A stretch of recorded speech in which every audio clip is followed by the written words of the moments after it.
자, 이게 그림은 원자 A, B랑, 이건 이온이죠, 이온.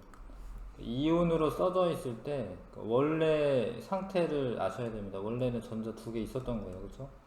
두 개 있었는데 떨어져서 얘가 된 겁니다. 이렇게 표시를 해 주셔야지 나중에 안 헷갈리고 안 틀립니다. D-가 이 상태라는 것은 원래는 전자 하나 없었다는 거예요, 원래는. D는.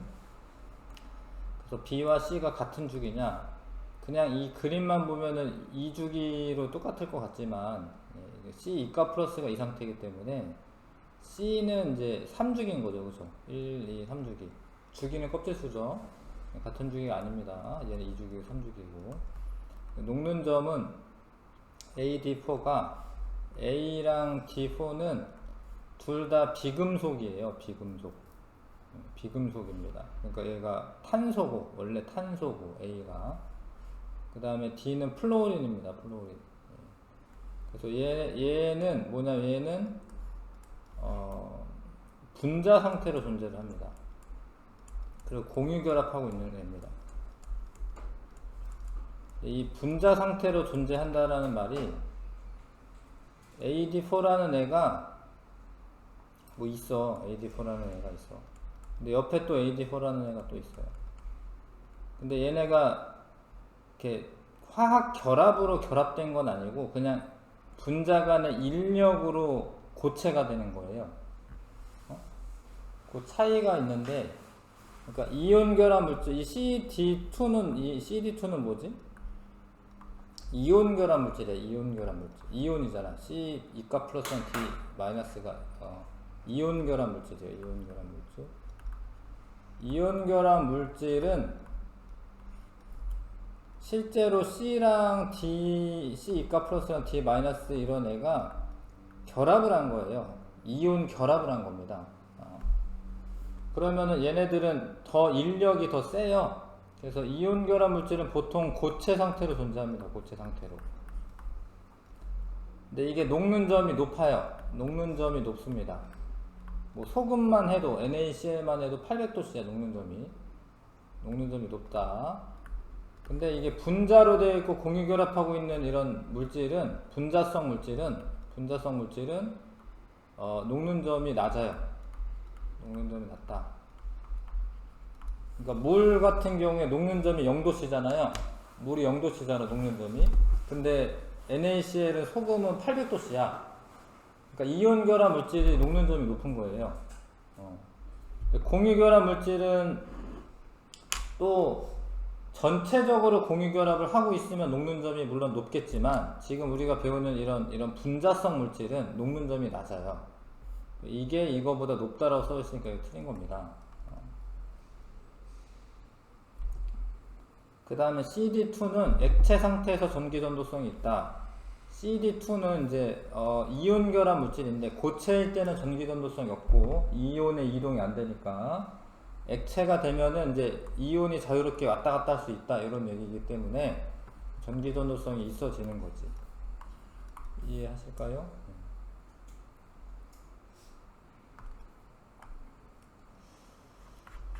그 다음에 이제 2번 설탕이랑 질산, 나트륨, 아세트산, 염화, 칼슘 이렇게 있는데, 이 원소의 구성을 보시면 이제 탄소, 수소, 산소는 다 비금속입니다. 비금속.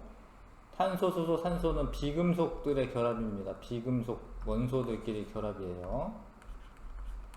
비금속 결합은 공유결합 물질이죠, 그쵸? 비금속은 공유결합 물질입니다. 공유결합 물질.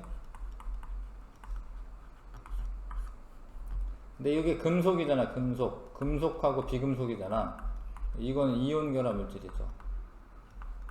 이온 결합 물질이에요. 근데 아세트산을 보면 탄소, 수소, 산소 이런 애만 있지, 이러면 공유 결합 물질이에요. 공유 결합 물질. 염화 칼슘 보면 칼슘이 그 금속입니다, 원래. 그래서 이가 플러스 마이너스 1가 이런 애인데, 이거 이온 결합 물질이죠. 그래서 A가 질산 나트륨이 포함되어 있기 때문에 A는 이온 결합 물질인 거고, 설탕이 들어가 있는 건 공유결합 물질인 거고, 설탕 말고 공유결합 물질 아세트산 여기 써 있어야 되고, 그쵸? 그 다음에 기억에 질산나트륨이랑 염화칼슘, 여기 염화칼슘 써 있어야 됩니다.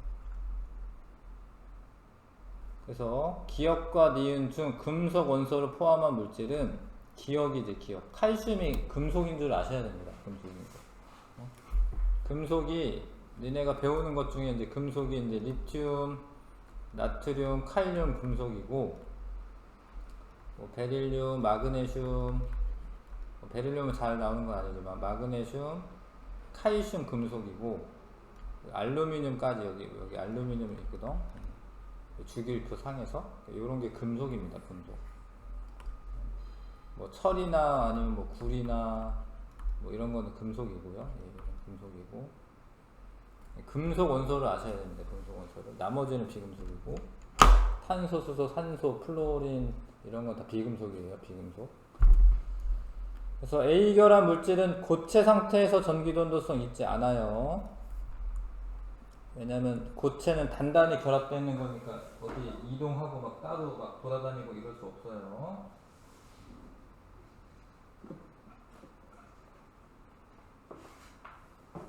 그다음에 일반적으로 비결합 물질은 A결합 물질보다 녹는 점이 낮아요. 공유결합 물질은 일반적으로 녹는 점이 낮습니다. 이온결합 물질이 녹는 점이 높은 겁니다. 왜 그러냐면 공유결합 물질은 자기네들끼리는 단단히 결합되어 있는데, 이 공유결합 물질과 이 공유결합 물질이 고체가 될 때는 무슨 결합을 하는 건 아니고 그냥 분자 간의 인력으로 이렇게 뭉쳐 있는 거예요. 그러니까 이걸 끊기가 쉬워요. 설탕 온도 조금만 올리면 녹습니다. 그렇죠? 근데 소금 이거 온도 높인다고 녹는 거 아니에요. 한 800도씨까지 해야지 됩니다. 똑같은 얘기했죠. 하여튼 이온결합 물질이 공유결합 물질보다 녹는 점이 높습니다. 그렇죠? 1번 되겠네.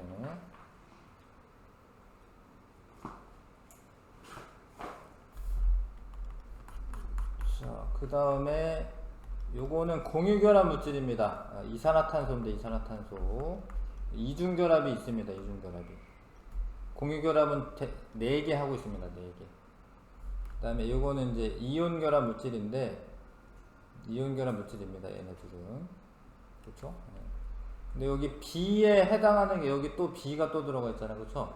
그럼 B는 뭐겠어요? 그럼 B는? 산소다, 산소. 그러니까 산소니까 얘가 산소면 이가 마이너스가 돼야 되는 거예요.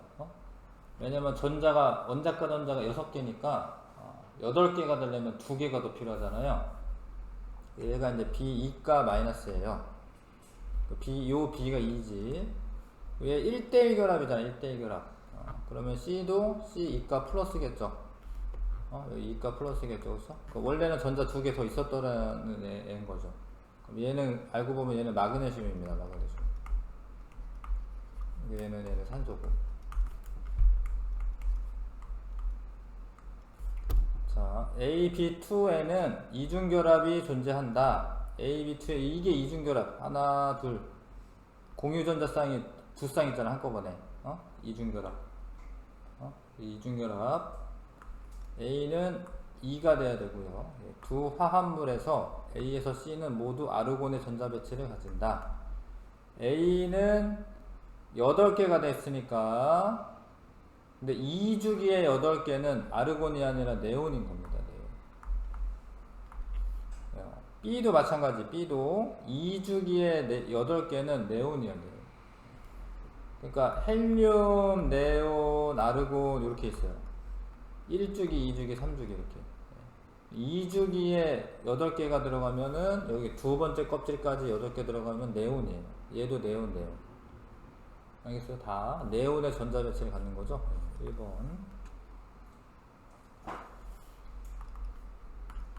그 다음에 4번에 순수한 고체 물질 X의 성질을 알아보기 위한 실험이다. 이 X를 도가니에 넣고 가열하면서 온도에 따른 전류의 세기를 측정하는데 전류가 안 흐르다가 갑자기 흐르죠? 요때 온도가 있을 거지. 요때 온도가 녹는 점입니다. 녹는 점. 녹아가지고 액체가 돼가지고, 액체가 되면 이온의 이동이 자유로워지니까 전류가 흘렀던 겁니다. X를 이루고 있는 원자 사이의 화학 결합의 종류는 이온 결합이고, 이온 결합. X 수용액의 전기 전도성에 대해 서술하시오. 전기가 흐르죠. 전류가 흐른다. 네, 뭐 이유까지 써야 되면은 그 수용액 상태에서 이온의 이동이 자유롭기 때문에 전류가 흐른다.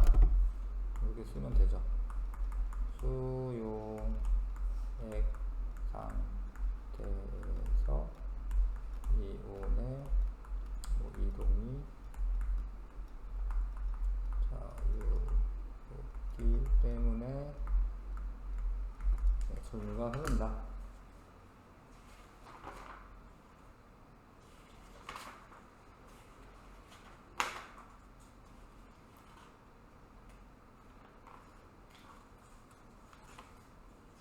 되죠? 그쵸? 네.